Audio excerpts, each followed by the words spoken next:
Welcome to the VEO Europa Briefing. You're watching this video because you've been asked to take part in a research project and we'd like to give you a little bit more information before you consider giving your informed consent. You're probably familiar with VEO from using it in your work, but just in case, this is a diagram that demonstrates how we foresee VEO being used in a teaching context. There are also videos available on the VEO YouTube channel and the VEO Europa YouTube channel, which give different flavours of VEO being used in practice. So we'd like to give you a little bit of information about what the project involves. It's an Erasmus Plus funded project working with countries across Europe and beyond. We're working with Germany, Finland, Bulgaria, Turkey. We also have some participants working in Spain, adding to our research base. Our research questions are about how VEO is being used for professional development, but also how trainers and trainees in teacher education are using VEO. There's a secondary research strand where if teachers are using VEO in an interesting way, for example with their students, we're interested to learn about how they're using VEO for monitoring, assessment, etc., and whether that has any impact on improving monitoring and assessment. We foresee the teacher training observation model as being something like this. You'll probably be able to find your own role within this diagram. So in a traditional university training program, there'll be a university-based PGCE tutor or other type of training course tutor. There'll be the trainee teachers who will be in school or in university depending on the time of the year, and then there will be school-based subject mentors. So we're interested in looking at the way that lessons are observed, feedback is given, peer observation is done, self-observation is done, and we're interested to step in to any parts of this process to find out a little bit more information, which is the data for our project.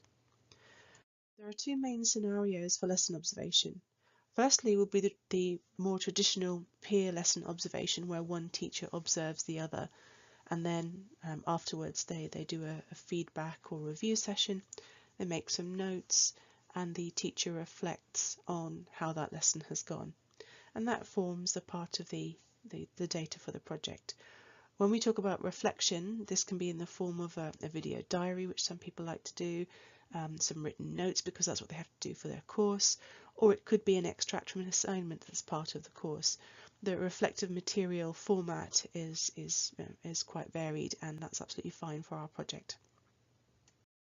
The other scenario is where teachers might, for convenience, choose to self-record their lesson.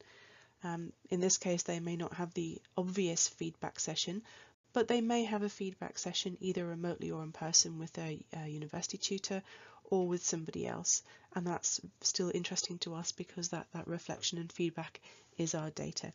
So essentially it works the same way, and the teacher is in control of the way that they respond initially to that video. So one of the key aspects that we are keen to sit in on and find out more about is the way that VEO is used within the feedback session to generate dialogue about how things have gone. So from the trainee's perspective, how do they think things have gone? Which aspects of the lesson do they choose to focus on? And then from the experienced tutor or mentor, their perceptions of the lesson and which aspects they might choose to focus on. So that's important for us. So what we need to do is give you the information so that you've had informed and you're able to give consent to participate. There is at the moment a pre-VEO questionnaire, so just looking at your attitudes to technology and the experience of using video before the end of the project. We're hoping that 3 classroom observations would be possible within the timescale. If not, then 2 would be good, but with time in between, so they're not the next day. We need to look to see some kind of change from one to another, so there needs to be a period of time for that change.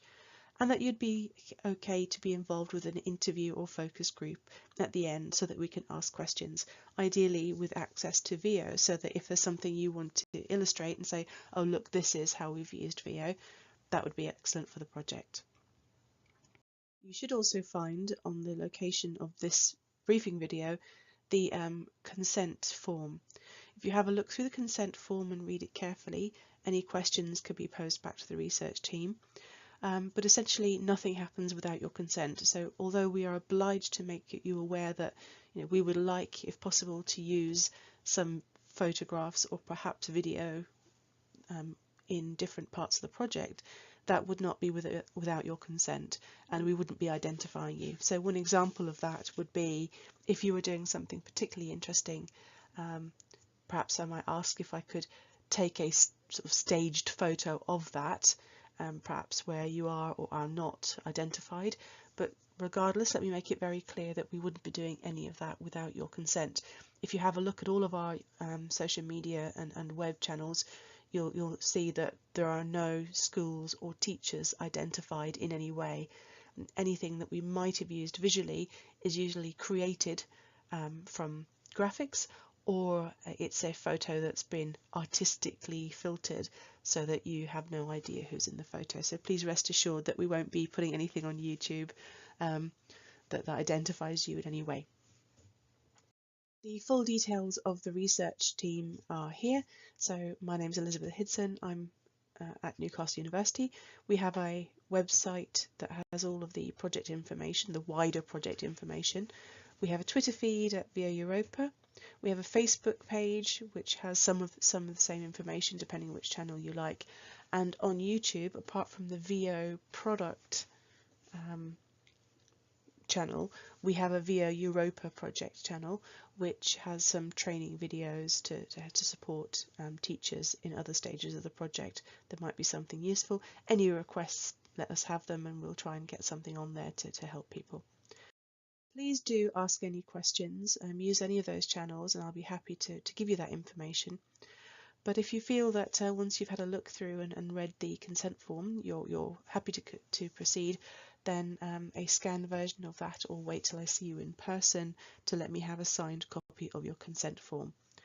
So the first thing you can do is you can go to SurveyMonkey. The link is on the page there, surveymonkey.co.uk/r/pre-VEO.